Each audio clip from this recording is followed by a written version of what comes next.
Morning, everybody. Welcome to Greater Life, Greater Impact. Gosh, we got a lot of people on here and some new faces on here this morning. So a couple of introductions before we get going.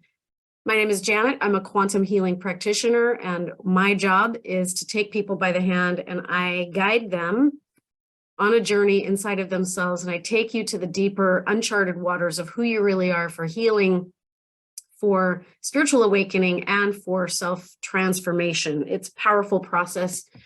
So if you, as you go through these classes and join with us every week, then I highly invite you to consider whether or not personal mentoring is right for you.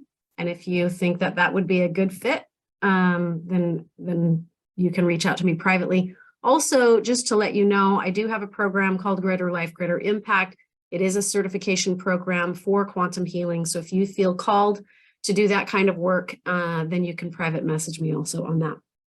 I recommend for today, because we're going to be talking about some things, but we're also going to get into the nitty gritty. You're going to do some hands-on inner work today. I recommend a pencil and a paper because I'm going to have you do some activities where you're going to want to write some stuff down. So grab a journal, grab a pencil and a paper, whatever you need to do. Get a drink of water, and let's settle in and do some inner work today. This is series number 7. It's episode number 7 of our sovereignty series. So for the year of 2023, I just really started feeling this importance, the need to communicate and talk more about sovereignty and the principles of sovereignty. And this is not doctrine. It's not, these are not absolute truths. Please don't take a word of what I say and just blindly believe it. Go get your own truth. Go have your own experiences with the things that we talk about in here, and you figure out what truth looks like for you individually. That is my disclaimer. I am not your guru. God should ultimately be your guru in your truth journey. But today, I really felt like the concept of learning how to let go and coming to an understanding or an awareness of the things that you cling to in an unhealthy or in a needy way could really be a helpful discussion and a helpful healing session to jump into on this day. So today we're going to be talking about what are some of the things that you cling to, and how do you know that you're clinging to them?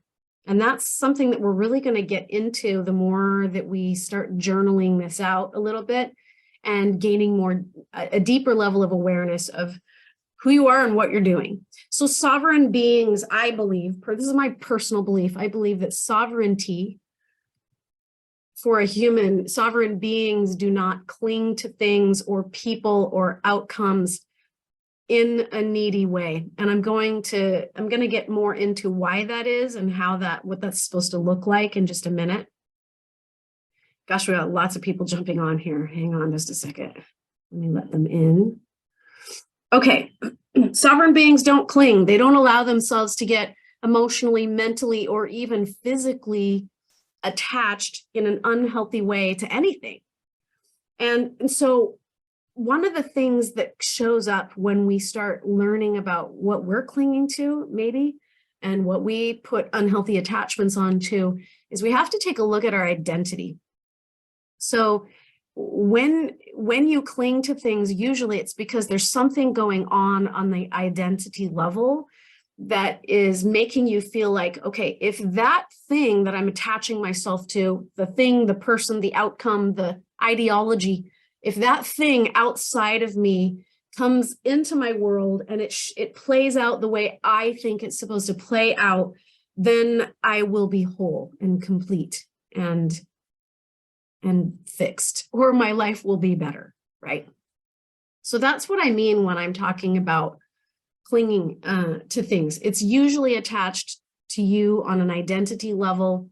We cling to the things that we think are going to make us feel better. Just think about how we look at romantic love, right? We're trained and conditioned to go out into the world and seek for somebody who can make us feel complete. And it's their job to make us feel complete. And if they can no longer make us feel complete, then we have to divorce them or hate them or shun them or push them out of our lives or stay far away from them. And that isn't love. That is manipulation. That is codependency. That is clinging. And usually you're clinging because there's somewhere inside of you where you don't feel whole. And that's not sovereignty. And sovereign beings don't do that.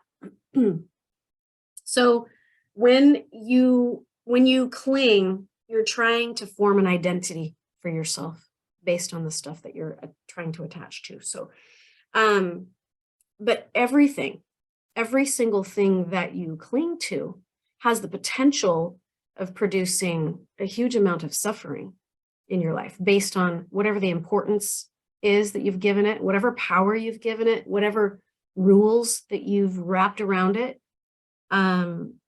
If then at that point you've created this blueprint for yourself about how life should play out or how people should behave or how they should gift you love or be in your presence, then when life all of a sudden doesn't play out that specific way, it's a setup for greater levels of suffering. And it's also a setup for you losing interpersonal power.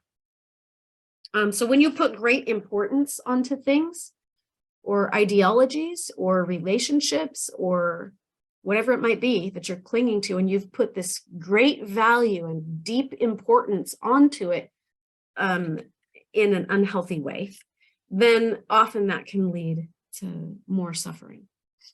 So today I want you guys to grab your pens and your papers, and I want you to make a list. I want you to draw your paper. You can do it this way if you want to. This is how I did it.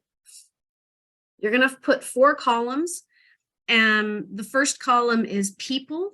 The second column is things. The third is outcomes. And the fourth is ideologies. The first is people. So I want you to think about all of the people that you cling to, that you've put this huge importance on. They have to show up a certain way or you're going to get wrecked. It could be your spouse, your parents, your children.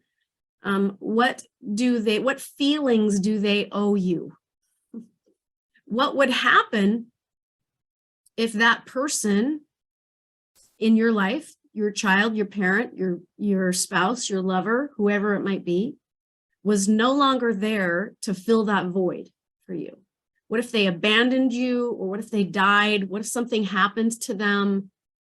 What would the huge emotions be that come up? So one way that you can figure out what you're clinging to is, will there be a huge emotional spike if my paradigm around this changed? If my interaction with it changed, if I lost touch with it, what would the emotional outcome be? Would there be a big emotional spike? That's how you can tell if you're clinging.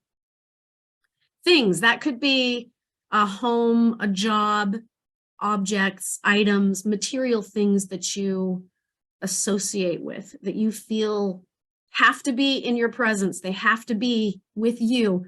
If you have a shopping addiction, or if you love your home, you love your property, you love your job, you love your whatever the thing is that you absolutely could not live without. Again, a great way to identify what these things are that you're clinging to is, what would the emotional spike look like? How big would the emotional spike be if those things were gone? Here's a good example. When we first moved to Missouri, we moved into a home that I would consider almost like a dream home for me, as a kind of a home that I've never lived in before. And we were really happy to be here. And so I went through the process of putting things on the walls and setting the furniture out where it needed to be and putting everything in place. And I was really pleased with my efforts. And then I stood back into the kitchen just to view everything and make sure everything was in place. And I heard in my mind, I believe from God, said, "Good job. Now picture it all underwater." And I was like, oh, okay. Mental note taken. I could let go of all of this if I had to. If it was swept away in a flood tomorrow, I would still be okay. It wouldn't ruin me. It wouldn't destroy me. I would still be okay. Okay. So put those things in the things column. Outcomes, talking about outcomes. What What things do you feel like need to play out in your life in a certain way in order for you to feel safe, in order for you to feel happy, in order for you to feel complete? So just kind of think about some of those. I don't want you to finish the list today. I just want you to really focus in on either one or two of these and just jot a few things down. The last one is about ideologies. And ideologies, what could go in there is things like doctrine, dogma, programming. How does society tell you you're supposed to behave and live, and what your personal life or your family life is supposed to look like? How has the programming, what does the programming in your life and in your reality look like? So your lifestyle might look very, very different than someone who lives an Aboriginal lifestyle, somebody out in the desert in Africa, living in a completely different culture, having different ideologies and different vantage points of what the world looks like. Okay, so think about that. Think about what some of your ideologies are. What would happen if those ideologies got challenged and you started to see the world in a new way and realized, oh my gosh, maybe this isn't true the way that I've pictured it. Or maybe I'm starting to see it in a different light, and that's scary to me because my identity has been so intertwined with my ideology, with my doctrine, with my dogma, with my programming. Okay, so think about some of those things. And let me give you another story. And this is a real problem for people. It's a real problem. I have a close friend of mine whose brother is in a high up leadership position in his faith, in his church. He's in the LDS church. He was a stake president. And because of his position in that faith and because of his programming that he, here he was born and raised in the culture, he was taught to believe without questioning that everything that you're learning in the culture and in the faith is true, absolutely true. Don't question it. Anyway, long story short, he started to ask questions. He started to go down the rabbit hole of finding other kinds of information in regards to what he had been conditioned to believe about the history of his faith. And it destroyed him. It destroyed him. It put him into a mental state of psychosis, and he committed suicide over it because he started to learn that the way that he was conditioned to believe things was not an accurate portrayal.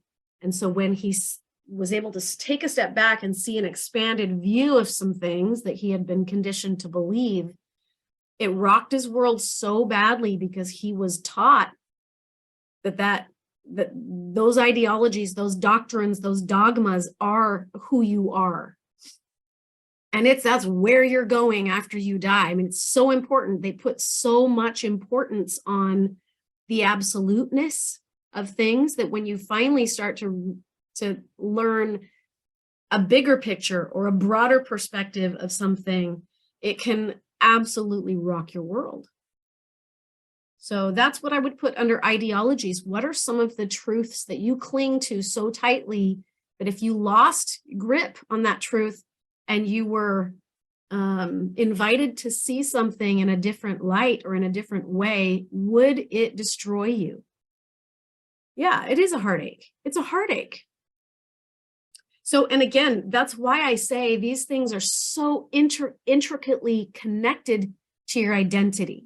So you have to kind of look and see, okay, is this really who I am at the core level, at the soul level? And if it isn't, like if I do learn a different truth or a different aspect of the truth that I once thought, am I still going to be okay? If things start to not align with the way that I've seen life my whole life, am I still going to be okay? So the more you give power and meaning to something, this is really the second aspect that I would put on clinging. Clinging has to do with identity, but it also has to do with meaning and power that you give something. So when you give something in your life tremendous meaning and tremendous power, and you build this blueprint around it, and you build all these rules and this construct of how you think it's supposed to be based on what you've been conditioned to believe, then what will happen to you if all of a sudden the world shifts and it's not that way anymore?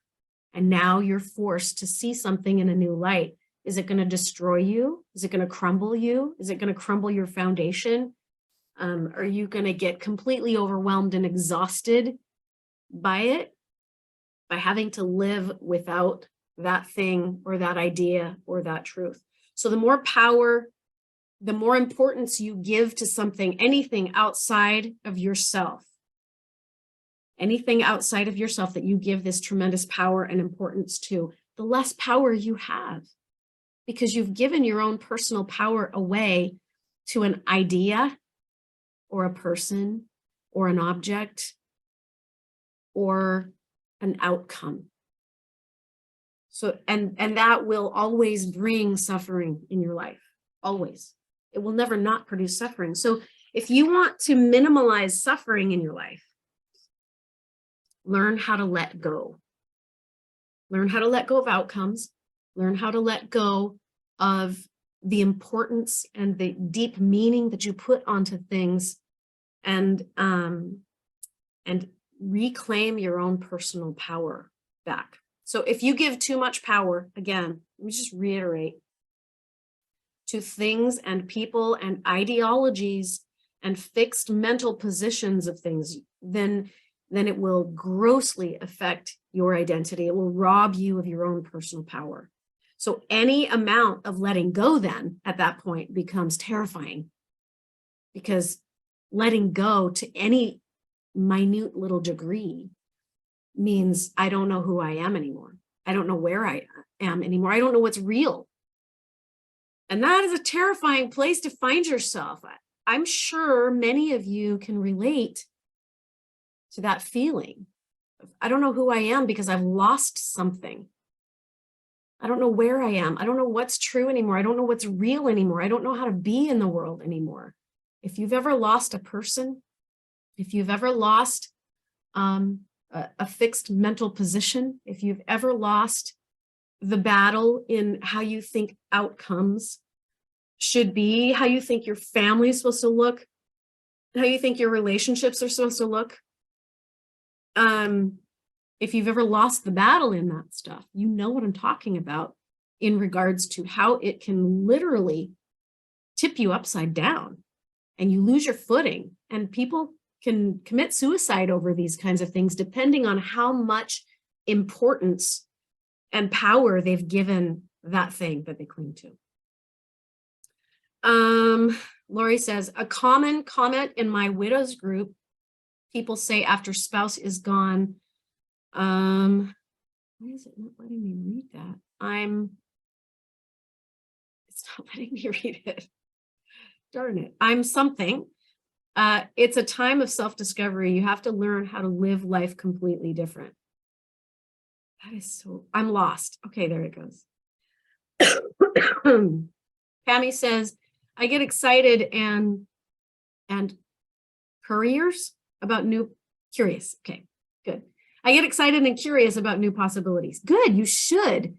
New possibilities, that is what happens when you're willing to let go. So I want to talk more now about the power of letting things go. Hopefully you're still coming up with things that you can put on your piece of paper in your 4 categories. I really want you to focus today, for today's session, focus on one category, focus on one thing that you know you've identified with, that you know you're clinging to, maybe in a needy way or an unhealthy way, in a codependent way.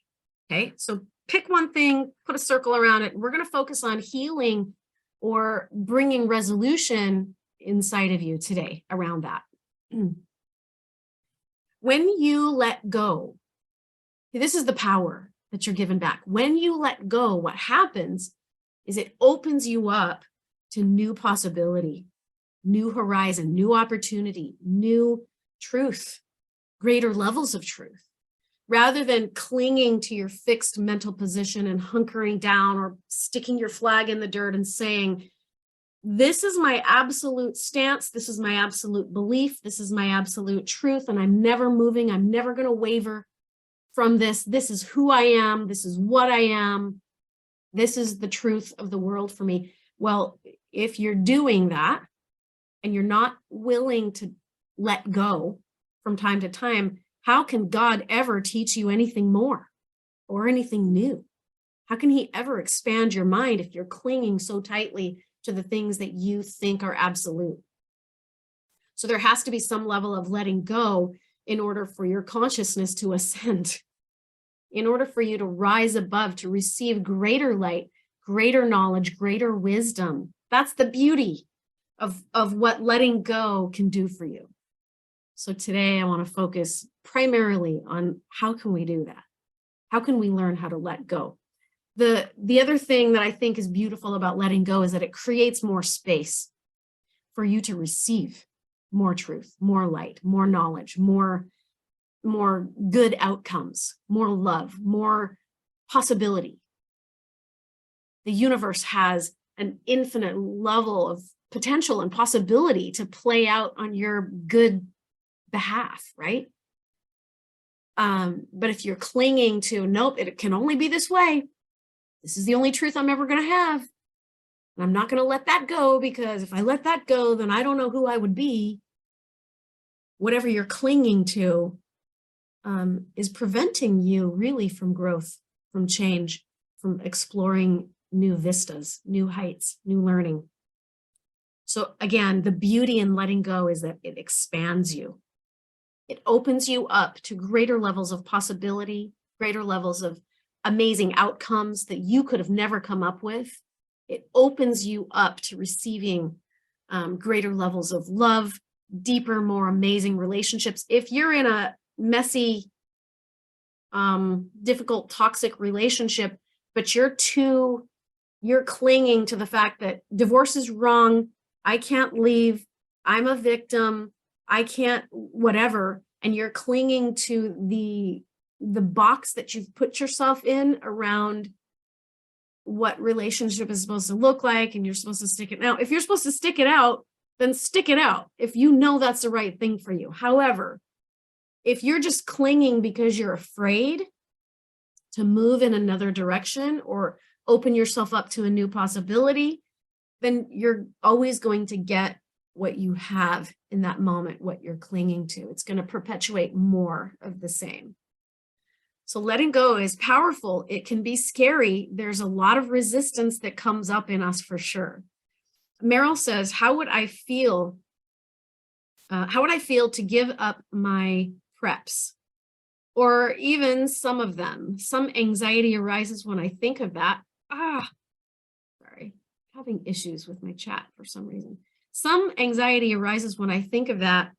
I've given up some and I'm using up some as I feel prompted. I love more space. Yes, yes.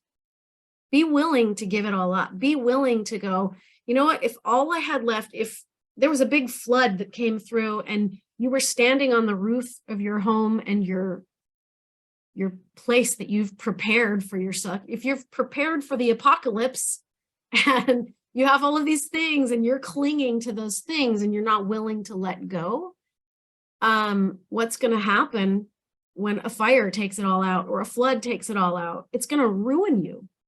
You're going to have immense suffering and regret and disappointment and whatever the lower level emotions are that come up. So we are going to talk about that.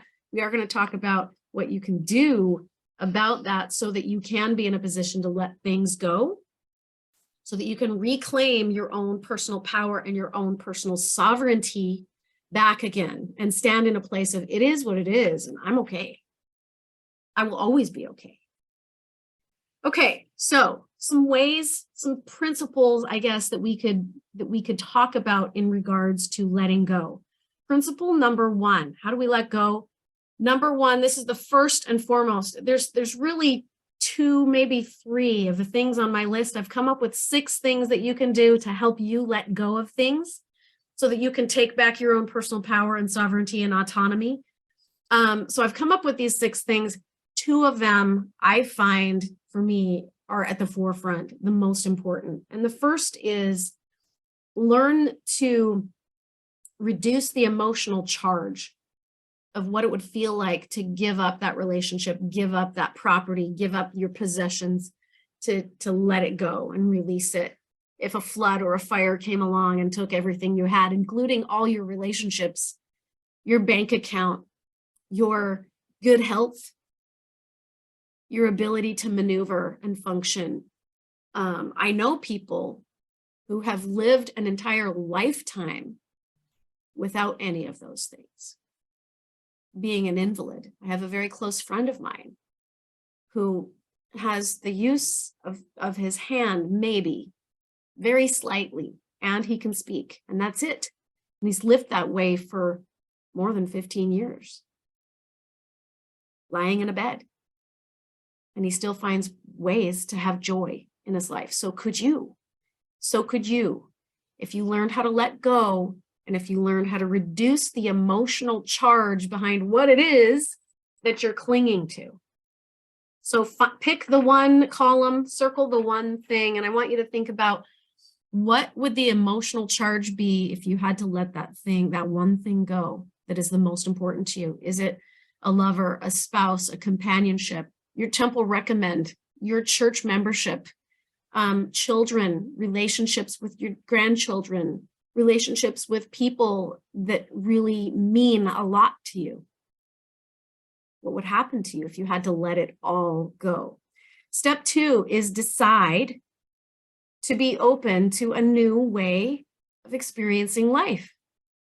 Decide to be open, to let go of the resistance, to just allow life to flow the way that it's going to flow, and you be open to it. It is what it is, and I'm okay. Just let it flow. 3, I guess these aren't steps, but I guess you could call them steps. They're principles, really, of letting go. Principle number 3, this is probably the second most important, aside from reducing the emotional spikes that you have to the stuff you cling to. Principle 3 is learning how to trust. Learning how to step into to trust the process. Letting go of the outcome, letting go of the need for outcomes to be what you think it's supposed to be, letting go of the need for you to have all these rules around what you think life is supposed to look like and how people are supposed to operate in your life around you. When you learn how to trust the process by letting go, what happens is it takes the power away from that thing that you're clinging to and it gives it back to you.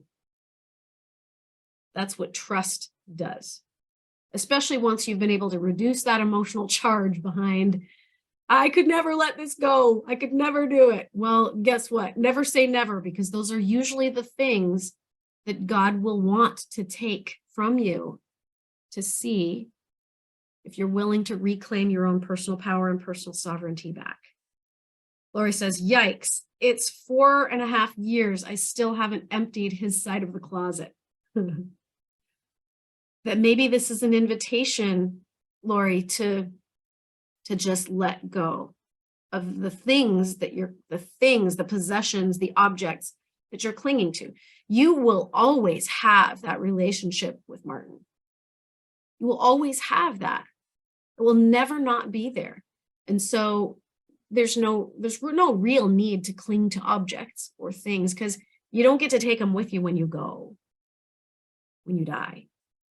So there's really no point in putting that much importance onto the things that represent the thing, which is love.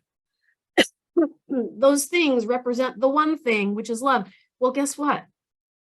You are love. Which leads me to actually, let me finish. There's a few more things I want to bring up in regards to trusting the process and just allowing outcomes to play out the way that they do, letting go of the need for outcomes to be your way. Allow change, allow greater light, greater knowledge, greater learning, new perspectives. Allow those things to come in, whether it rocks your boat or not.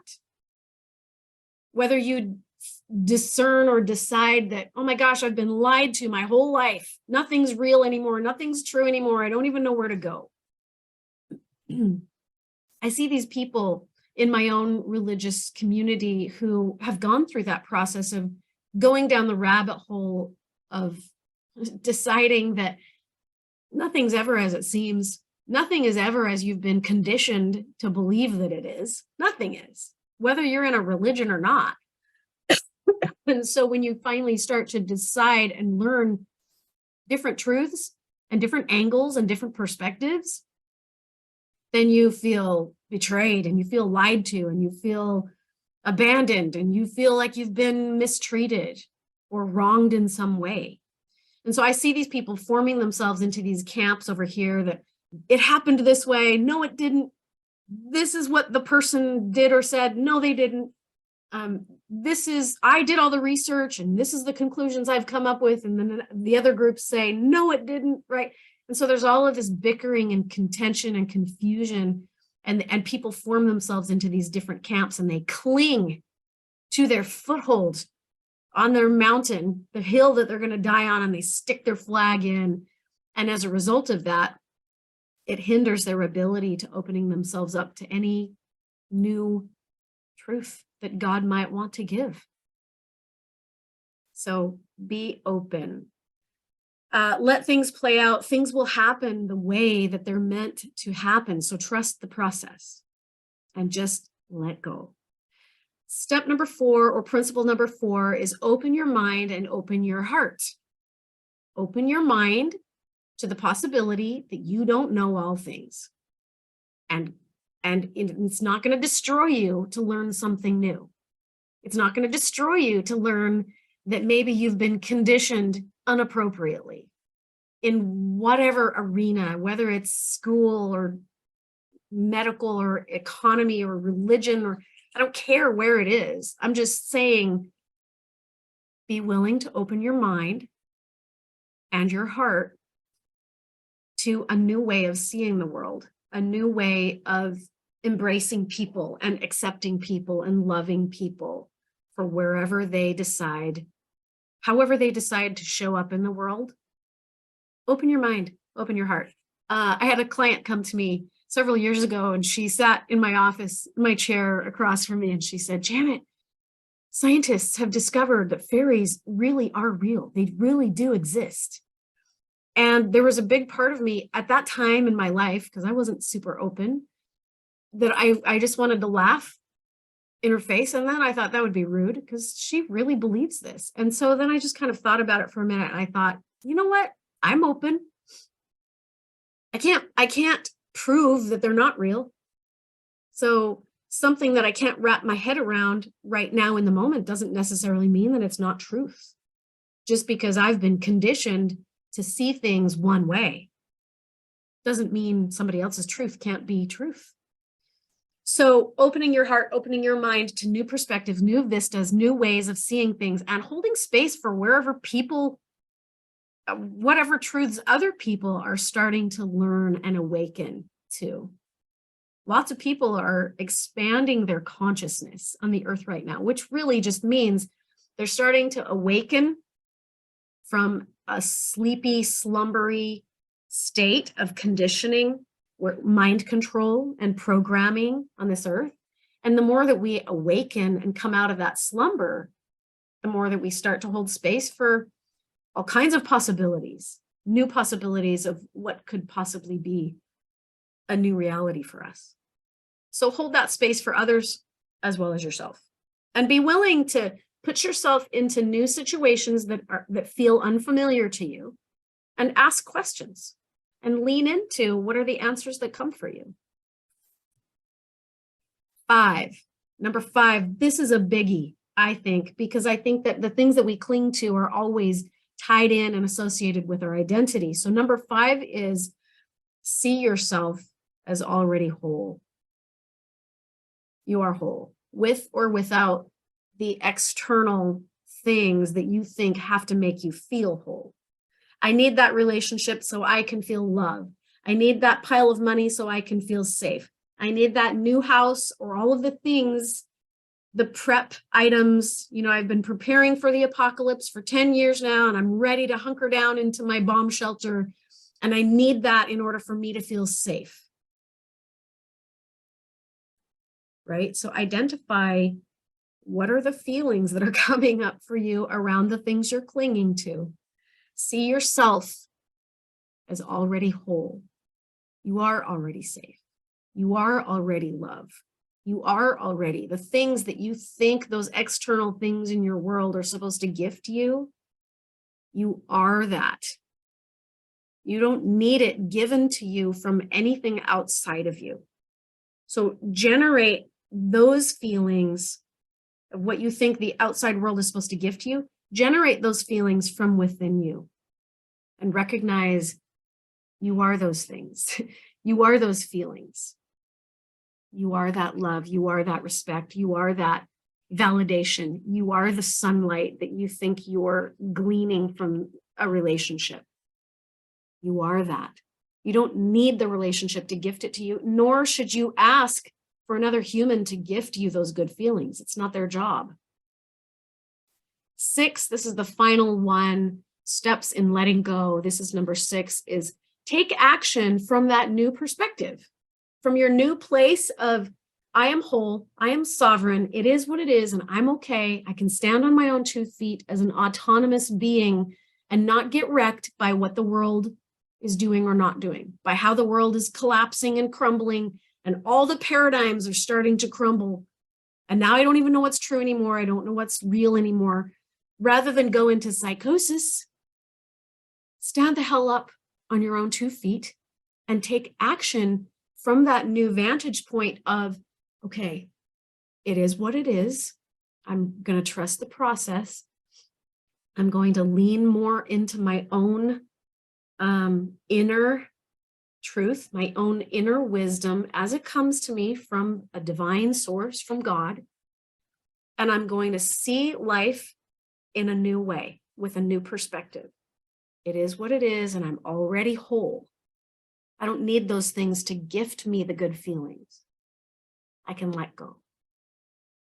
I can let go, as if the world, a big flood came and took everything from you and stripped you down naked, and all you had left was you.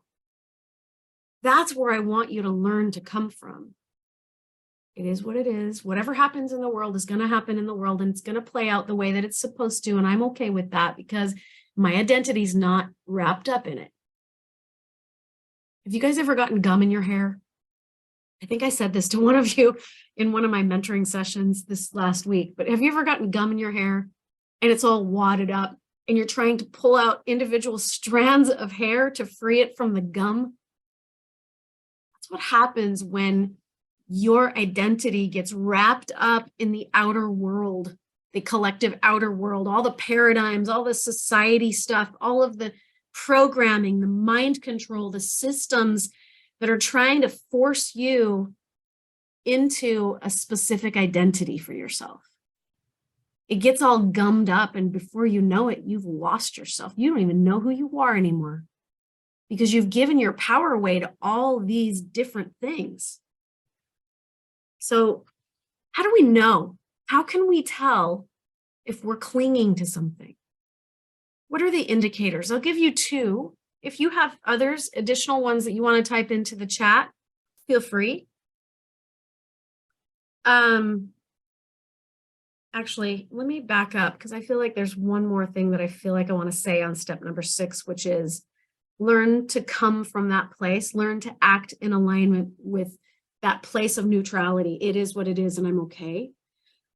The reason that you do that, and when you do that, what will happen to you is that you'll start to exist in the world from a cause level and not the effect level. When you exist in the world at the effect level and life is pushing you around and shoving you over here and controlling you over there and making you do all these things, peanut butter helps. The hair, that's good to know. Good to know. We should use that analogy for something. But when you start existing at the cause level and not the effect level, then you're no longer a victim. You are a sovereign, autonomous being. Nothing can rock your world. There is no threat to an infinite sovereign being. Nothing can threaten you. Technically, you can't die. Your physical body can go through those changes of going through the death process, but death is not real to the conscious awareness, the spiritual intelligence of you. Death doesn't exist. In a spiritual realm, according to your true eternal identity, your true identity, death does not exist. Nothing can threaten infinity. What could possibly threaten the infinite? Because you are everything you think you need. Nothing can be taken from you. You can't run out of time and you can't die. And you can't lose anything. So think about that. What would happen to you if you finally started to go within and develop a healthy vantage point of your own true identity and your own true power and your own true worth from within, as you learn to connect to God as your source and really come to know yourself as an infinite divine being? What could possibly threaten you? Nothing. So what, in that state, in that condition, in that awareness, in that identity, what do you have to worry about? Why would you ever need to cling to anything, ever? And the answer is you don't. So let's come up with ways that we can identify how are we clinging to these things. So if you have added anything to your list, I want you to pick the one thing that you circled in the one category that you chose. And I want you to look at what are the big emotions. What are the big emotional spikes around the loss of that one thing? If that one thing changed, it was no longer true, you no longer had access to it, all of it was taken away from you, what would the emotion be? The evidence that you're clinging to something is big emotional spikes. And so you could ask questions such as, I will feel better when fill in the blank. I'll feel better about my life. I'll feel better about myself if this, and fill in the blank. If they would, fill in the blank. If I could, fill in the blank. I'll be okay if, fill in the blank. Don't worry about taking too many notes today because I am going to have a handout with this. When you go to the replay over on my YouTube channel, Greater Life, Greater Impact, there will be a handout that will go with it. So don't worry about all the details if you don't want to. Another question or a statement maybe that you could fill in the blank to determine what would the emotional spikes be behind all of this is, I could never go on if I found out that the way I've been conditioned to believe all my life isn't true anymore. Is it going to be so devastating to me that I'll commit suicide over it? Or am I okay? So I can't go on if this person doesn't love me anymore. I couldn't go on if the person I'm clinging to died suddenly. I would never be able to cope. That's a big indicator that you're clinging in a needy way, in an unhealthy way, and you've given them or it or that all of your power, or at least a lot of it. Another way to identify whether you're clinging to something in an unhealthy way is, what are the beliefs? Now, when you have spikes of emotion that come up in regards to loss or lack, usually those spikes of emotion come up because there's a belief that's feeding it. So what are the beliefs around it? Look at your thing that you've just identified on your paper that you're clinging to. What are the beliefs? Carla says, forgiveness of oneself and others is letting go and moving into love, self-love in a healthy way. Yes. Boom. Sometimes you need a little bit of help with that. Sometimes you need someone to help you to facilitate that process of going through the forgiveness steps and letting go, because maybe you can't see the forest for the trees. But hopefully these steps will help you to identify in your life, what do you need to let go of? Who do you need to forgive? Okay, beliefs. Let's talk about beliefs for just a minute. Sometimes beliefs that we hold, that we cling to, maybe, beliefs come up in the ideologies section, right? This is the belief. This is the hill I'm going to die on. This is my standard of truth. I know that it's true and nothing's ever going to change. What I've learned in my life over my 53 years on the planet is that nothing is ever as it seems. Almost nothing. There's only about 5% of the things that I ever thought were absolute, that I could die on the hill on and die for. Only about 5% of that stuff is actual stuff that I can say unequivocally that I know that I know. And you know what that 5% really has to do with? Who I am and how I connect with God. That's it. If I lose that,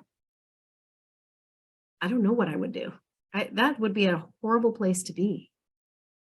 So what I want to do is help you to learn to stand in a sovereign place so that if you lost any of those things that mattered the most to you, including some beliefs, you could still be safe, you could still be stable, you could still breathe, you could still reduce the emotional spike and say, it is what it is and I'm okay. I'm going to move forward in a new perspective, in a new paradigm with this new reality, and I'm okay. Okay, so what happens to us when we adopt these unhealthy beliefs is that sometimes when life doesn't play out the way that we think it's supposed to, or it goes in the opposite direction and nothing is as it seems, and we're starting to wake up and realize that in our lives, and life doesn't go according to the way that we had it planned out in our mind, or maybe people don't operate in your life the way that you expect them to operate. Maybe they come out with drastic new information about who they are or what they now believe, and you have a hard time with it.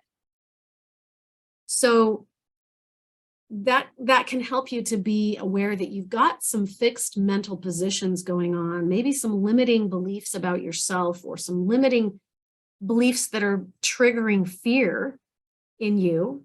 Maybe it's triggering fear, jealousy, anxiety, whatever it might be. So that's an opportunity for you to go deeper inside and go, what is my belief around this? If so-and-so is showing up in a different way and I'm not expecting that and I wasn't planning on that, and that's really cracking open some paradigms for me and I don't know how to handle it because I don't know now how I'm going to be seen in the world. It's a good idea to look inside and go, why does that matter? Why is that important? What is the belief that I'm clinging to in that moment? And typically, if you identify a belief, there's always going to be an emotion associated with it, like fear or anxiety or jealousy or lack or something like that. Loretta says, on a TED Talk on happiness that I watched several years ago, I learned that in an experiment at Harvard, the happiness test taken by a quadriplegic and a lottery winner were the same after a year of the event that happened to them. That is fascinating. That is fascinating. Happiness is an inside job. It's not, you cannot expect happiness to come from anything in your external world. So when you have all these rules around how life is supposed to be and how you think it's supposed to, should happen, or how you think people are supposed to behave in your family, in your social setting, social circles, what happens to you is that builds an attachment. So the more rules you place around how life should be, the more attachments you're going to have. And that's usually rooted and founded in an emotion or a belief. So go digging, go looking at what that stuff is so that you can reduce that emotion or the belief. Now, as you go about life and you expect outcomes to play out the way that you think they should, it's not your job to control outcomes. It's your job to decide and make choices as to what it is that you want. What do you desire? What do you love? What do you move in the direction of that feeds your soul and fills you with love? You are supposed to identify those things. You're supposed to move in the direction of those things because you're supposed to have those things to some degree, right? You're supposed to seek after what fills you with the most love. Your job is not to decide how. That's God's job. God has access to the infinite million, quadrillion, bazillion number of possibilities that could play out to your advantage. You don't have that. You don't have the conscious awareness of that. You have access to it. You do have access to it intuitively, but you don't have conscious awareness of all possibility. So your job is to let go of outcomes. Your job is to let go of the how. Your job is to determine the what and then surrender to the process and trust the process and let God play out how it's going to come to you. And it almost always, you guys know this, you've seen it in your lives a million times. It almost always plays out in a way that you could have never come up with. You could have never dreamed it up, drummed it up. You could have never made those things fall into place the way that they did. It wouldn't have been possible humanly for you. So you got to trust the process. You got to decide the what, let God decide the how, let God take care of the how. You move into a place of surrender and let outcomes be whatever they are, knowing that it is what it is and I'm okay. So in order for that to happen, you have to let go of blueprints. You have to let go of all the rules that you've constructed about how life is supposed to look. You have to let those things go. And that's hard to do. I get it. So again, let's reiterate. What do we do? Step one, if things are not going your way in life and you're finding that you feel this overwhelming need to cling even more tightly to the things that you want to cling to, number one, you got to take away the emotional charge. If you need help with learning how to do that, reach out to me for mentoring and healing. There are also other healers in the class that could help you with that. But get a mentor, get somebody to help you to reduce that emotional spike or that emotional charge. We are going to do a little bit of that today. Hopefully, there's 10 minutes left. So step number one is reduce or take away the emotional charge first. Number two, observe your thoughts and your beliefs and your feelings and emotions. Just be a silent observer to what's going on inside of you. Why is that going on? Is there a belief? Why does that matter? Why is that so meaningful for me? What meaning have I placed? What placed there? What is the deep meaning that I'm not willing to let go of? Three, trust the process. Let it play out the way that it does. For the meaning we give to things affects the results that we get.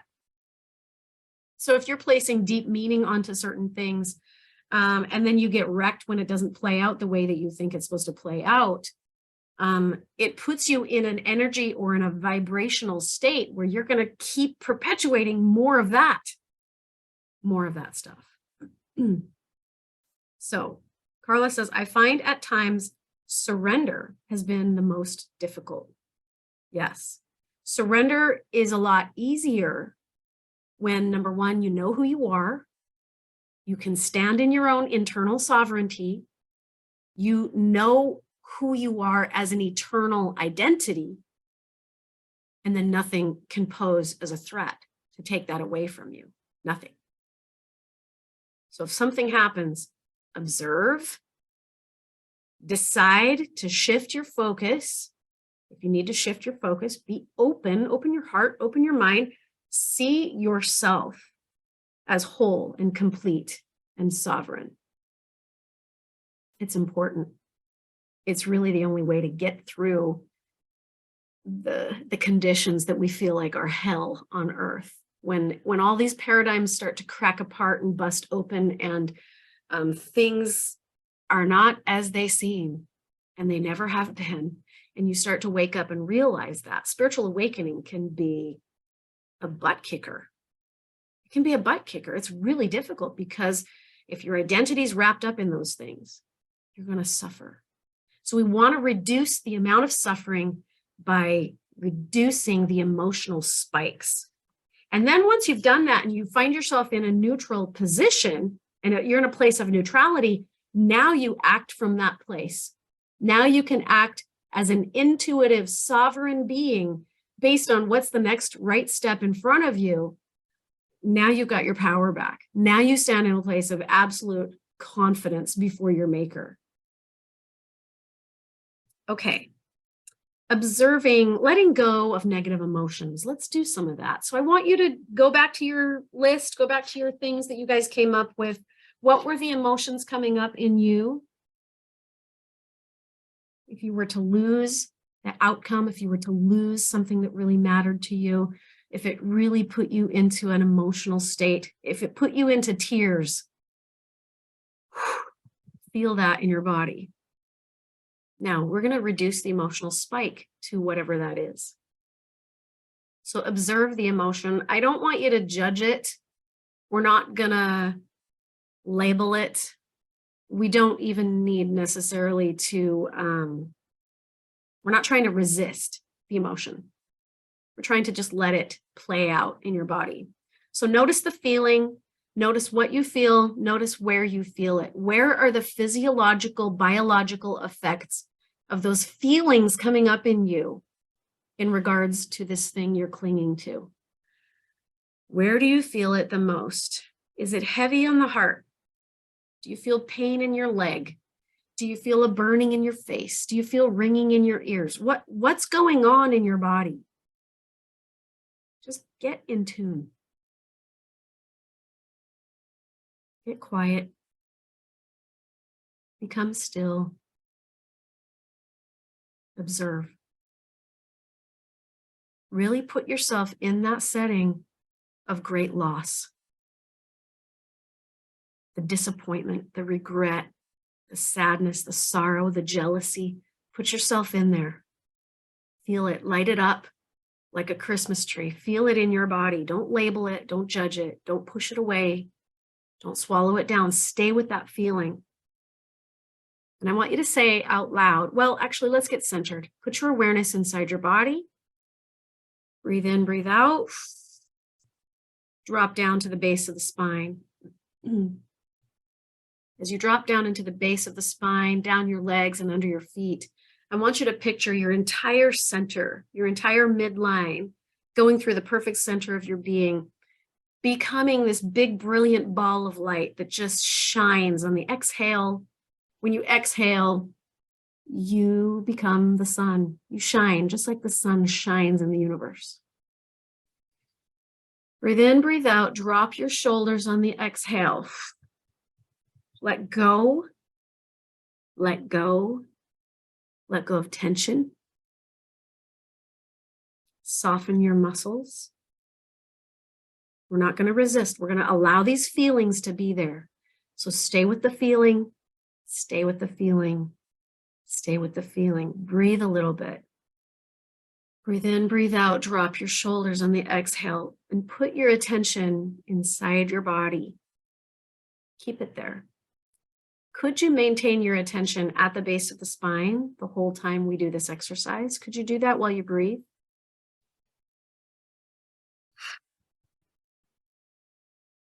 And I want you to just see the experience, the outcome, the person, the ideology. See it for what it is.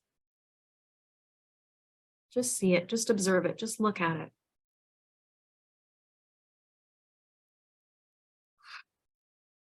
Breathe in, breathe out, let go. I'm going to invite you to look for those pockets of tension in your body. and just relax and surrender and soften and let go. On the exhale, you're letting go of all the gunk and the tightness and the tension. On the inhale, just feed yourself. Love, light, truth, all the stuff that you didn't get that you think you need, you are that. So just breathe it in. Breathe yourself into the center of your soul.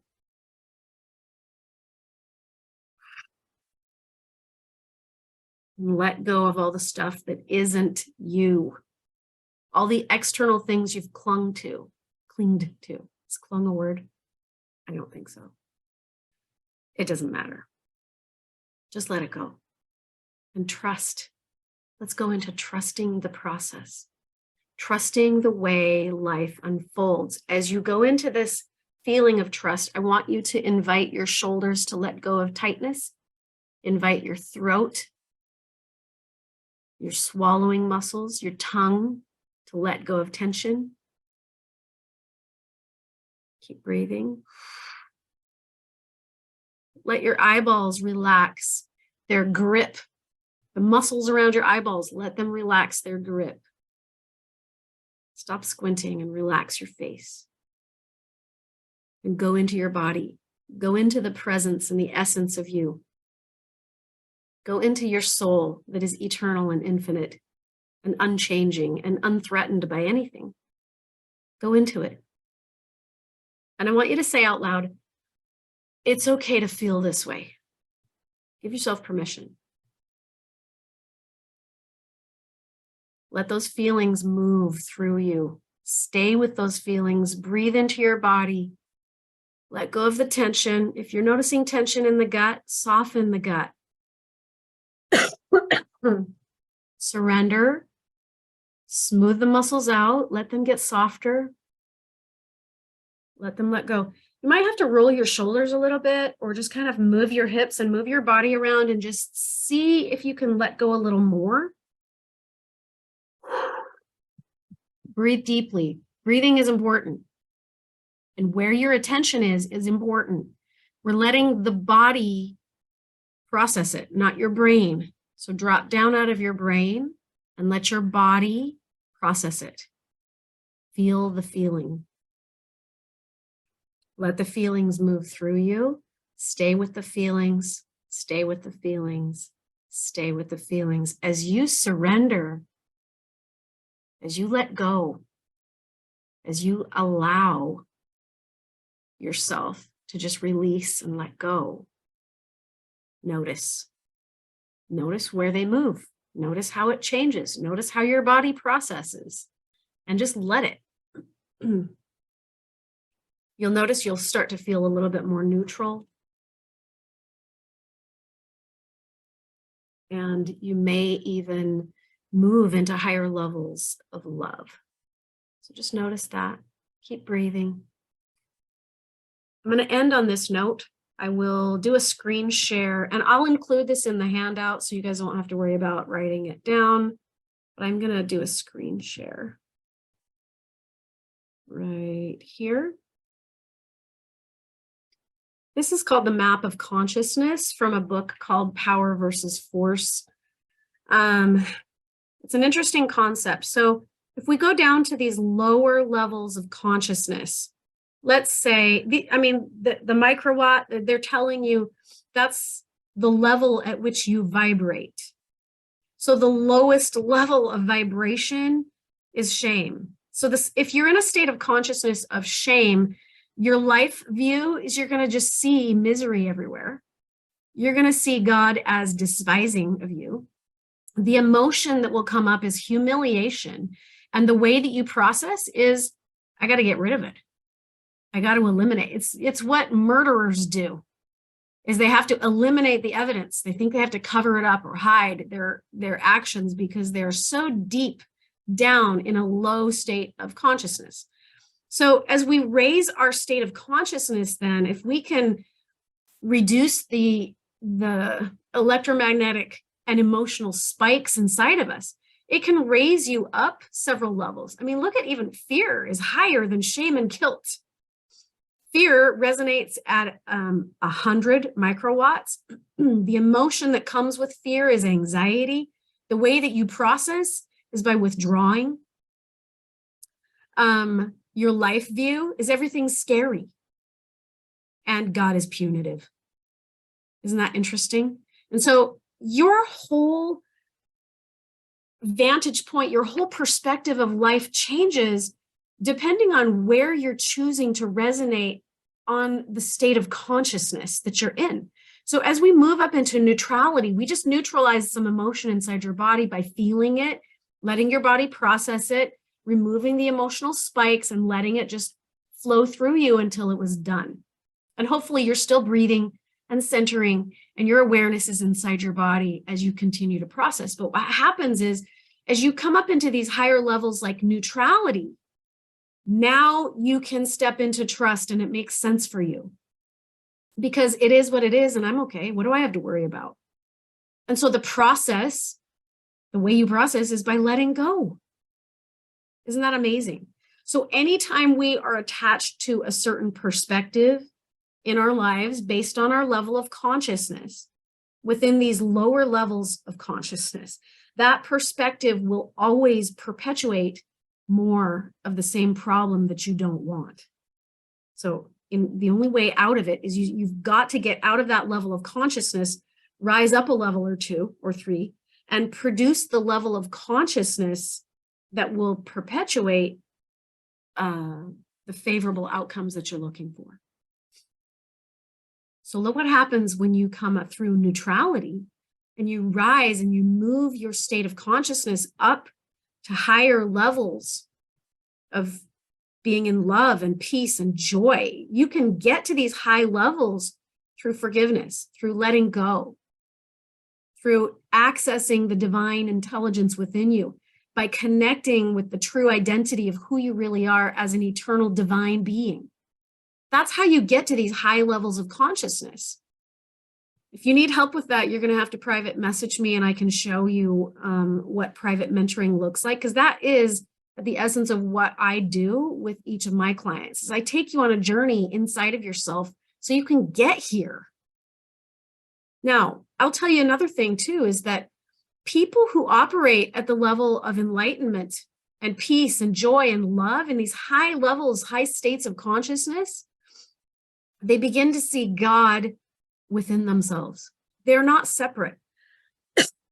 They're not separate from God.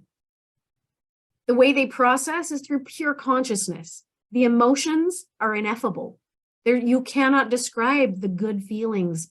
It's more than bliss. It's more than serenity. It's more than reverence. It's undescribable. And I know people who live this way. I feel that in my life, as I've come through my own journey of having to work my way through all of these lower level emotions, I do feel like I operate at these higher levels more than I don't. And it's a good way to live your life. It's a wonderful way to live your life. The other thing that I wanted to bring out about this is that the greater levels of consciousness, the more you ascend up and overcome these lower level emotions, it makes you more intelligent. So the lower you are in these lower level emotions, the more stupid you are. Not that you're stupid, but the less that you can comprehend things that people in these higher states of consciousness can comprehend. Someone down here in guilt and shame and apathy and grief and fear cannot possibly comprehend what souls up here on these other levels can comprehend. It's not possible. The only way to comprehend at this higher level is to go there.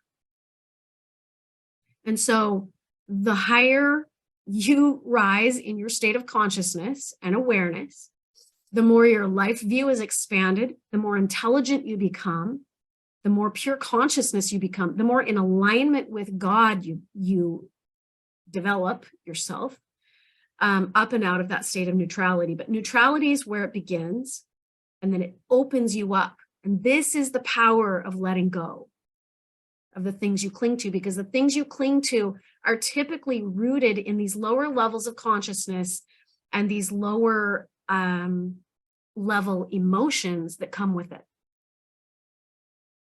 So let me stop screen share. We're going to end the class. Let's see if there's any comments. Rick says, I love that book. Yes, it's powerful, powerful truths in that book.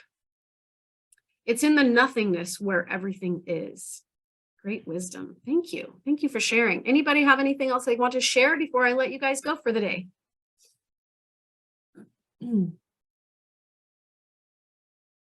So the key is identify what you're clinging to in an unhealthy way.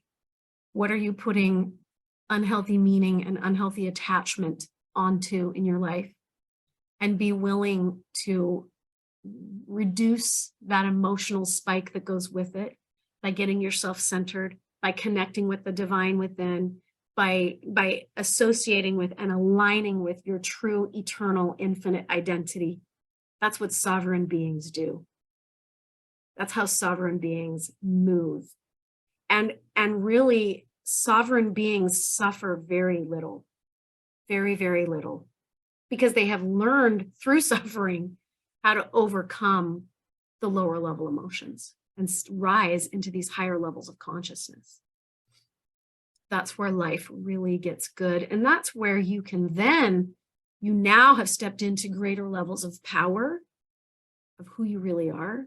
So now you have more to give. You have more love to give because you are all the love that you need. You're not super hyper focused on what you can get from your circumstances or from other people.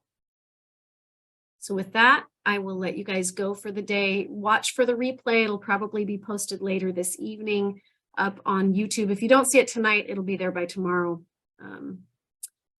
I'm going on a date with my hubby today. So I don't know if I'll have a chance to type up all the handouts and everything, but it will be there by tomorrow. Just watch for it. All right. Thank you guys for being here. Have a blessed rest of your day and love you. Mwah. Take care. Bye.